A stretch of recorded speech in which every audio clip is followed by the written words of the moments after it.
3, 2, 1. Hey, how's it going today? Welcome to Motivation Monday, and we're here talking about this cool little book called Manage Oneself by Peter Drucker. It's a tiny little book with lots of good information. This is it's a Harvard Business Review classic. This Peter Drucker guy is a pretty cool guy. He's been writing. I think he's written like 60, 70 books on business. This is it's called Manage Oneself, and so this is about how to create your career path. And so let me read you his description on the back here, just kind of give you he says it best. So it says, in Manage Oneself, Peter Drucker explains how to create your career path by knowing when to seize opportunities and when to change course. This influential Harvard Business Review article helps you unlock your full potential by discovering your strengths, recognizing how you best work with others, and identifying the work environments that are right for you. And so basically what he's talking about in this book is how to manage yourself to be the most successful and the most consistently successful. So he believes that you can never build on weaknesses, you can only build on strengths. So if that's the case, then you have to identify what your strengths are. And as he was saying in the book, he says most people think they know what their strengths are, but they're wrong. And even more people believe they know what their weaknesses are, and even then, more of them are wrong. So the truth is that we really don't necessarily know what our strengths and weaknesses are. We may have a good idea, but you really have to test these things. And so you need to discover your strengths, and you got to ask yourself certain questions. And you know, I do a lot of these readings, these self-help books, and they all tend to kind of overlap, and they're giving a lot of the same information, which is good because you hear it from a lot of different angles. And you help to identify the more important things that are going to get you down that path. And so in discovering what your strengths are, you have to ask yourself certain questions and do self-reflection. You know, Drucker doesn't discuss using meditation to do this, but there's a lot of other people that believe that taking time on a daily basis to meditate, and basically when you meditate, you're essentially clearing your mind. And all of us there's so much noise in our lives nowadays that there's good things, there's bad things going on, and all the drama that's in your life is distracting you from what your goals are and what you should be accomplishing. And for a lot of people, this is holding them back from achieving. So in order to really understand what you're good at and what you are bad at, you have to think about it. And so you have to sit down and be away from the distractions and take the time. And I like personally using a journal. I write things down. I started writing things down about 3-4 months ago, and it has completely changed everything that I do and the speed at which I'm able to achieve. When you write things down, it's like I used to stay up at night, and I used to have a hard time sleeping because I'd be laying in bed and I'd be thinking about things that I wanted to do, and I would keep trying to think of them because I didn't want to forget them. And now, if I write down my ideas, they're there forever, so I don't ever have to worry about it. I don't have to think about it anymore. So write things down. Find a little book, these little notebooks that you can get, and just write things down. Write your ideas down. Write down the things that you're grateful for. So the way he discusses how to discover what you're good at, and it's not just a matter of what you think or what other people think. What he suggests is doing what he calls feedback analysis. And feedback analysis is essentially, you want to write down when you do something. For example, if you decide that, let's see, what have I done recently? Well, doing these videos. Okay, when I do these videos, my expectations are high. I'm working on becoming a better public speaker, so there's certain aspects of this speech that I'm working on to improve. For example, not saying or not trying to pause. So these are things that I've been working on, and my expectations were fairly low going into this. I don't believe that I'm a great speaker. However, I'm improving. So my feedback analysis on this is, we have actually gotten pretty good response from people. So I think that I'm doing a fairly good job. And you guys can let me know. But this is how the feedback analysis works. So you actually have to do something, and then evaluate yourself and how you did. And did you meet the expectations that you thought it was going to be, or did you think it was going to be way better than it actually was?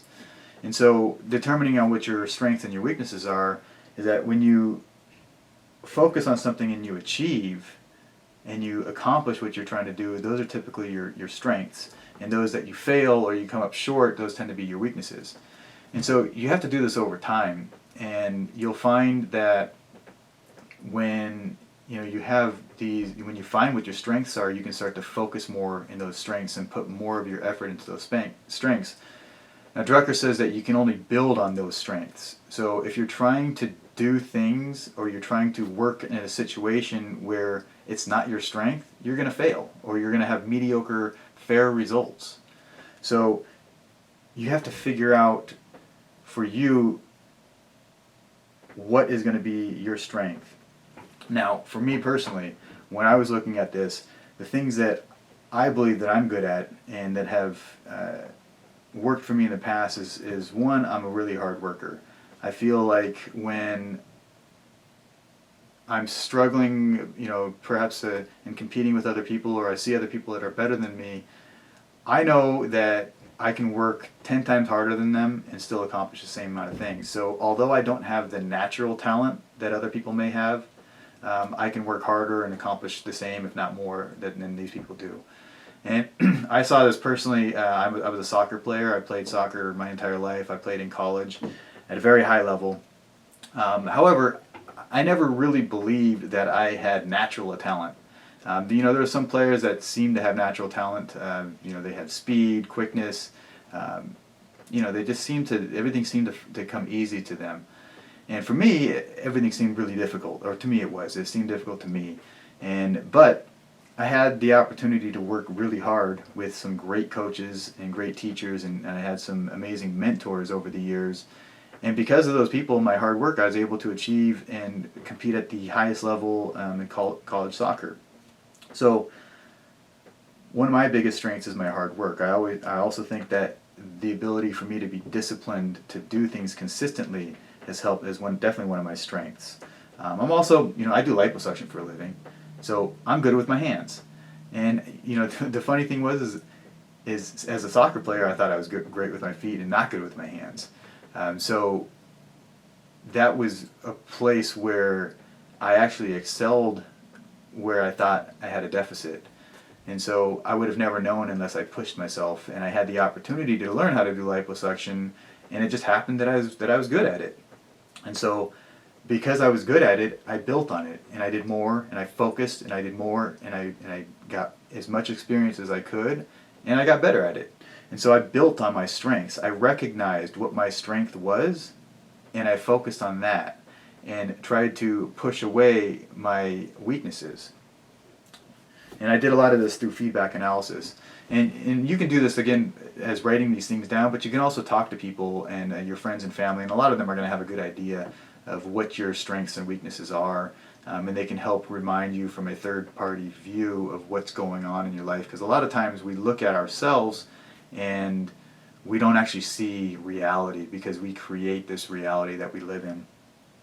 So the next thing that Drucker suggests is you need to discover your values. And so once you know what your strengths are and you know the things that you're good at, you have to just determine what your values are.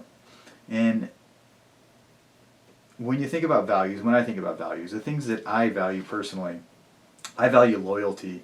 I don't like when people are around me and they're going to stab me in the back, or they're going to jump ship as soon as a better opportunity comes about. I value honesty. when people lie to me, that's a no go. When I'm doing business with people and I catch them in a lie, it's a game ender for me. I don't like to deal with people that are liars, and people that are not loyal. I value being independent. For me, I have siblings. I have brothers and sisters, and I know I have friends that they're still reliant on other people, and it's always been a big deal to me to be independent, and I valued that a lot, and I felt like I worked hard for everything that I have, and I'm able to be independent from my parents, and I don't need other people to be giving me money, to be doing things for me, taking care of me. I can take care of myself, and so I value that. Now, with that said, I'm also very good at delegating. And so what does delegating mean? I'm able to, since I understand the things that I'm good at, I also know the things that I'm not good at, and I'm able to pass those tasks off or those jobs off, and this comes in particularly helpful when you run a business. And so for me to be as productive as I am, I have to be able to give off these jobs that I can't do myself. And so the larger our business grows, there's going to be more and more of these things I'm able to pass off. And most people, including myself, I believe that I do things better, better than anyone else, right? So this is why it's hard to pass things off, but it's important. In fact, I was reading one book that suggested that when you're able to pass off a job that someone can do at 80% of the level that you are, that's something that you should definitely delegate off. The quality that you're going to get when you delegate is going to be dependent on the effort that you put in to teach these people. So I also value family. I value my free time. Money's important to me, but it's not everything. It's important to have enough money to do the things that you want and achieve the goals that you're looking for.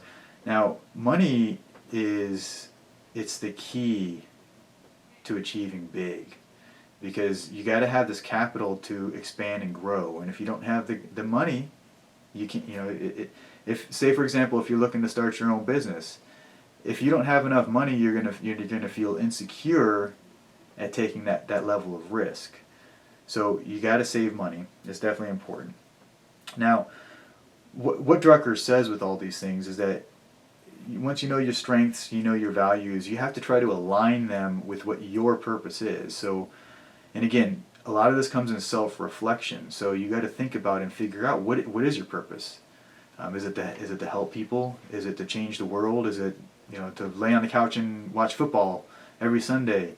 Is it to have 10 kids and be a parent? Whatever your goals are, whatever your long-term purpose is in life, you have to try to align your strengths and your values with this purpose to achieve at the highest level. And so, what do we mean by this? If your strengths are working with your hands, you wouldn't want to go get a job where you're it's all on the computer, and it's a thought job. You're just you're on the phone all day. You're not using any of your skills, any of your strengths. You have to find positions where it uses your strengths and takes advantage of your strengths, where then you can add on to that and get better and improve. So aligning with your purpose, this is the key to success. When you find your strengths, you find your values that you've identified, and you try to align them with the path, the purpose that you're going towards. Now, it's also important to understand how you perform. And as many of us know, there's people learn in different ways, and so there's audio. So you may hear things and learn them better. Seeing people, some people are very visual. Some people need to actually teach other people for them to learn. And we see this in medical school. That there's the saying, see one, do one, teach one. And so this is the concept when we do any type of procedures. You're going to watch someone do it first. You're going to do it yourself, and then you're going to teach someone else to do it. So if you're able to teach someone, typically it helps you learn and internalize the information. So it's important to understand how you work best. Now, you may be in a situation where you tend to learn better from writing things, and at your work, everything is done visually or audio. So you hear people talking, and you may struggle in this situation. And so it's important that you learn your own limitations and your own preferences as far as learning and how you work and how you perform better. Because if you can align yourself with a situation that is more conducive to your needs, your wants, your values, the way that you perform better, you're going to have much better results in the long run. Not only that, everything's going to be more consistent. So you might have success doing things differently. You might have success without doing any of this already. But here's the thing. What's your consistency?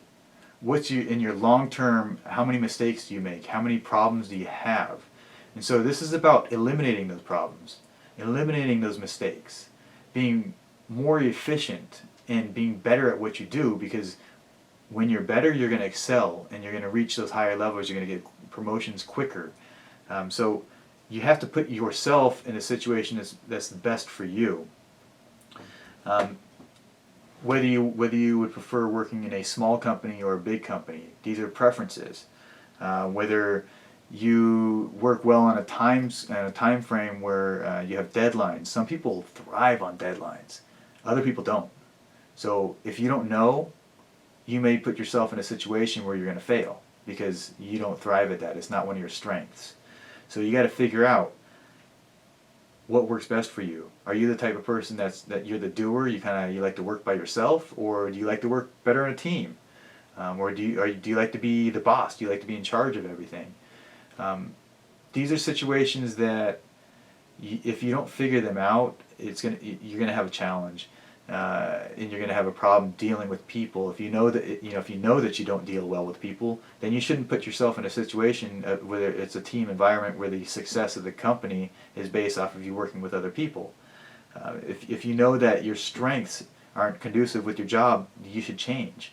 There's no reason. Look, there's jobs all over. I know that our jobless rate has been low. It's been improving, but there are jobs out there, and there's no reason for you to be stuck in a job that you don't like and is not aligned with your strengths, because in the long run you're not going to succeed. You have to align everything that you do with the strengths that you have. Now, Drucker talks about all these different things, finding your strengths, your values, how you perform. When he talks about what you should be doing and how to choose your path, your destiny, it's where all of these things collide, where all of them intersect. And some of these there's this one drill you can do here where you can draw 3 circles, and they'd be intersecting. And so in these 3 circles, you're going to put your strengths, your values, and your performance. And you're going to figure out where your strengths are and the type of things that you can do. You're going to figure out your values are, the type of situations, the type of people that you like to be around, and then also how you perform in the various ways. And then where the 3 of those connect, where they intersect, that's where you should be working. And ultimately, you have to reflect on yourself. You have to ask yourself the tough questions, and you have to sit down and you got to think about these things. It may not come to you right away. It may not come to you overnight. It may not come to you in a week, 2 weeks. You might have to think about this for quite some time. And this is something that I've personally been searching. About maybe 6 months ago, I had this concern, and it was what's my purpose in life? What am I here for? What am I doing? I do liposuction for a living. I help a lot of people, but is that my purpose? I don't know. What do I want to do with the rest of my life? These are questions that I've been asking myself, and in reading all these books, that you find that the only way to succeed and achieve your goals is to actually have those goals set. And figuring out what they are is probably the hardest thing. Actually achieving these goals, to me, is not as challenging as figuring out what I want. And so that's been my challenge. It's hard to go 100 miles per hour forward when you're not even sure where you're going. So you got to think about these things and write them down. Write down what your goals are, whether it's your goals in business, your personal life, with your friends, your family, your love life, or with your health. You should have goals in all these. Health, wealth, love, and happiness. You should have goals in all of these that you're looking to achieve. But you got to focus on your strengths, your values, and the way that you perform. And all these have to align with the goal that you're going after. And if you can get this, things will happen extremely quickly. So I would expect that you guys are looking to achieve if you're listening to this video. And I hope that you want to achieve at a high level. Now, there's different levels of impact that you can have on this world. If you want to be the type of person that just skate by and just barely getting your bills paid, then you probably should stop listening right now, because that's not the people I'm talking to. The people that I'm talking to are looking to take things to the next level and to improve themselves every single day and to get better and achieve and accomplish things that you've beyond your wildest dreams, because it's all possible. It's just a matter of setting your goals, creating a plan, and going and doing it. And these things can be done. Now, a lot of people get scared and they stop doing things. For example, I have patients all the time. They say, I've tried diet, I tried exercise, and and when I ask them, well, how long did you try it for? Man, I've done it for at least 3 or 4 weeks. Your diet, how long have you done it for? Well, I've been doing it for 2 weeks now. And they don't get the results, and they're wondering why, and they quit. The reality is that things take longer. Your body's not going to respond that quickly. You don't respond that quickly. It takes about 60 days to create a habit. And so once you create that habit, that puts you on auto drive. And so if you can create a good habit, you'll just consistently do that, and you have to do it consistently for an extended period of time.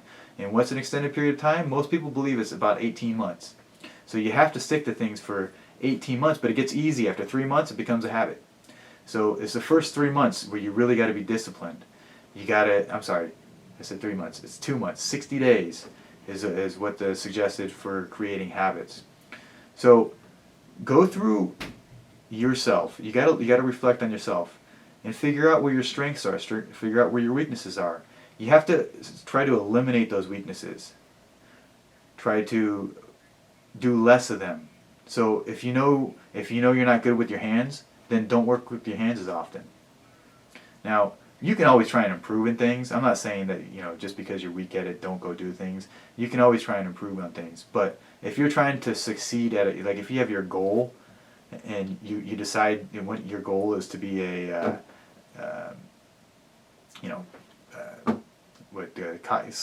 cut out sculptures from stone, working with your hands. If you're not good with your hands, why would you choose a goal where you work with your hands all day? You're not going to be successful. So you won't like it, you won't enjoy it, and you won't succeed in the long run. So choose goals and paths that are going to be congruent with your strengths, and try to eliminate the things that you're doing that include your weaknesses. So I hope you guys got some good information out of this. I've learned a lot personally. This is a great book. Again, Manage Oneself by Peter Drucker. Pick it up. We're going to be talking again next Monday. Not sure on the book yet, but I'll pick a good one. And on Wednesday, we have an awesome interview with one of our previous patients who had this procedure about a year ago. So lots of good information about liposuction. We're going to have an extended talk with her about her procedure and her life 1 year after liposuction. So thanks for watching, guys, and we will see you on the next talk.